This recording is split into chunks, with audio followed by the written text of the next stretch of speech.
Hello, in previous lecture, Fraunhofer diffraction by single slit was covered. So before going to diffraction by double slit, let us review the formulas for single slit diffraction pattern.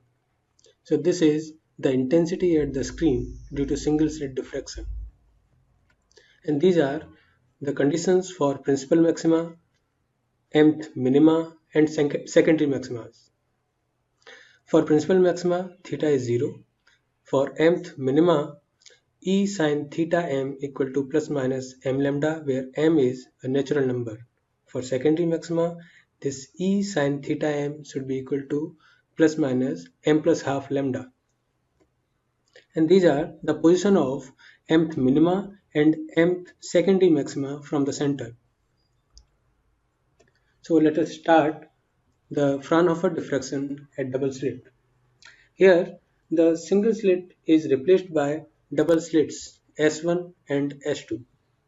S1 and S2 are of width E and D is the separation between two slits. This is a case of diffraction as well as interference. Therefore, there are two contributions in the intensity. One is the diffraction by individual single slits.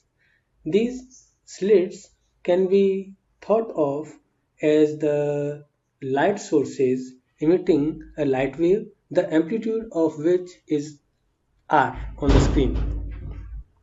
The second term is the interference between the rays reaching at the screen from the individual slits.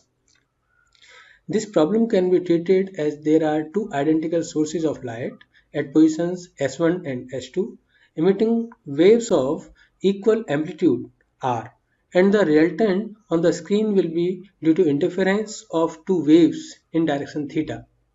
The phase difference between the waves from S1 and S2 is delta. Delta is equal to 2 pi by lambda E plus d sin theta. E plus d is the separation from the center point of one single slit to the center point of another single slit. So to find the resultant amplitude of two waves reaching the screen, we shall use parallelogram method of adding two vectors of known magnitudes and known angle between them. So by this method, we find the intensity at the screen equal to 4 I naught sine alpha upon alpha whole square multiplied by cos square beta, where alpha and beta are these. The first term is the intensity due to diffracted beams by single slit, as we have computed in the previous lecture. The second term corresponds to the interference of the two diffracted beams from two slits. The conditions of maxima and minima are given by these. Maxima is given by cos square beta equal to 1 and minima will be when cos square beta is equal to 0. So the condition for maxima is E plus t sin theta n equal to plus minus n lambda, and the condition for minima is E plus t sin theta n equal to plus minus n plus half lambda. Here n is a natural number. Note that the condition for maxima in this case is similar as the condition for minima in case of single slit, and that condition for single slit is E sin theta m equal to plus minus m lambda. Here m is also natural number, and it is clear that m is less than n. So the condition is reversed in this case. Now this is the condition for intensity pattern at screen due to Fraunhofer diffraction by double slit. The term sine square alpha upon alpha square is given by this pattern. Here x-axis is alpha axis. So when alpha is pi or 2 pi or 3 pi, then there will be a minima. And when this alpha is equal to m plus half pi, then this will give the maxima. And cos square beta can be represented by this graph. Here also this axis is beta axis and corresponding alpha values are these. So with increasing theta, the values of beta increase faster than alpha because the value of beta is greater than value of alpha for a given theta, and this factor is greater than this factor. So in a range of theta in which alpha runs from 0 to pi only once, beta may run from 0 to pi a number of times. Here beta equal to pi by 2. Here beta equal to pi, and alpha could go to pi at this point.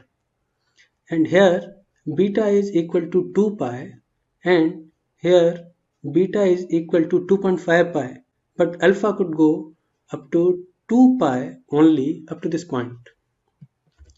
Therefore, as a final pattern is the multiplication of both the patterns, at theta axis the interference pattern will be found within the envelope of single slit diffraction pattern.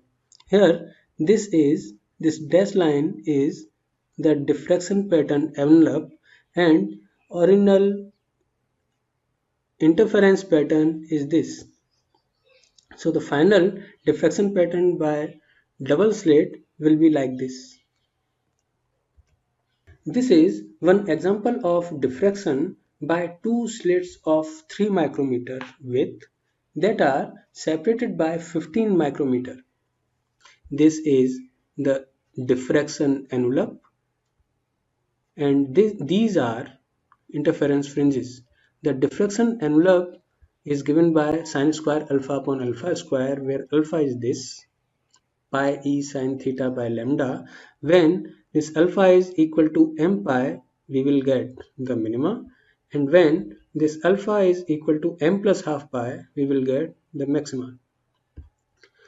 On the other hand, interference fringes are given by cos square beta, where beta is pi e plus d sine theta by lambda. When this beta is equal to n pi, we will get the maxima, and when this beta is equal to n plus half pi, the minima will be attained.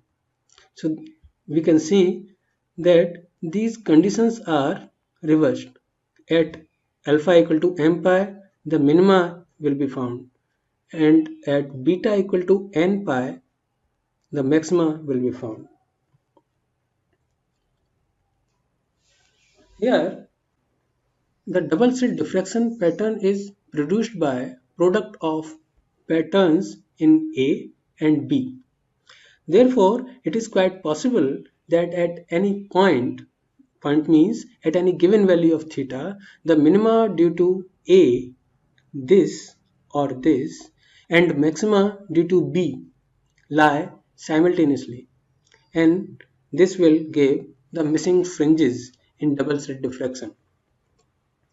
If this happens, the maxima due to B will be absent due to multiplication by 0. 0 means the minima in the diffraction pattern, and this will give the absent spectra in the diffraction pattern. So we can find the condition for the same. Here we know that E sin theta equal to m lambda is a condition for minima by diffraction, whereas E plus d sin theta equal to n lambda is the condition for maxima in interference pattern. Clearly, m is less than n.